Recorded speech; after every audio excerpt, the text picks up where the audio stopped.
Hi welcome to SR media. Rajya Sabha సభ్యుడిగా పేరు పొందిన విజయసాయిరెడ్డి గవర్నర్ పదవి కోసం ప్రయత్నిస్తున్నారనే విధంగా వార్తలు వినిపిస్తున్నాయి.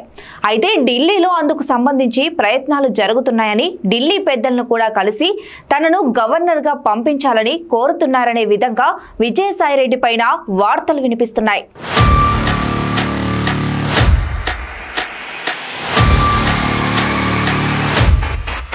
ఇటీవల ఒంటరిగా వెళ్లి కేంద్ర మంత్రి అమిత్ షాను కూడా కలవడం జరిగిందట. దీని వెనుక ఉద్దేశం కూడా ఇదే ఉన్నట్లుగా వార్తలైతే వినిపిస్తున్నాయి. అయితే వీటితో పాటుగా బీజేపీ పెద్దలను కూడా కలిసి తన మనసులో మాట చెప్పినట్లుగా ప్రచారం జరుగుతున్నది. విజయసాయిరెడ్డికి ఇంకా రాజ్యసభ పదవీకాలం ఉండగానే గవర్నర్ పదవీకాలం ఉన్నప్పటికీ వైసీపీ నేతల్లో చాలా అనుమానాలు సైతం మొదలవుతున్నాయట.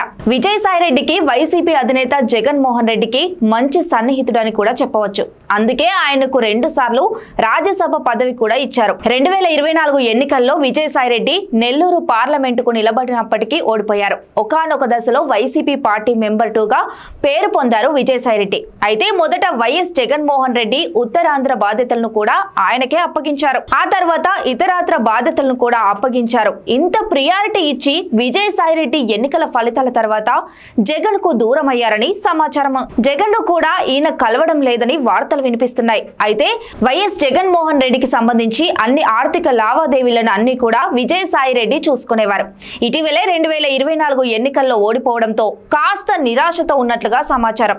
విజయసాయిరెడ్డికి ఢిల్లీలో అన్ని పార్టీలతో కూడా మంచి స్నేహ సంబంధాలు ఉన్నాయి. అలాగే అమిత్ షా భేటీ అవ్వడం వెనుక కారణాలు ఏంటనే విషయం మాత్రం తెలపలేదు. అలాగే మరొక వైపు వక్ఫ్ బోర్డు స్థాయి సంఘంలో కూడా మెంబర్ గా ఉండాలని అమిత్ షా విజయసాయిరెడ్డికి ఆఫర్ చేసినట్లు సమాచారం. మరి అసలు విషయాన్ని విజయసాయిరెడ్డి తెలుపుతారేమో చూడాలి.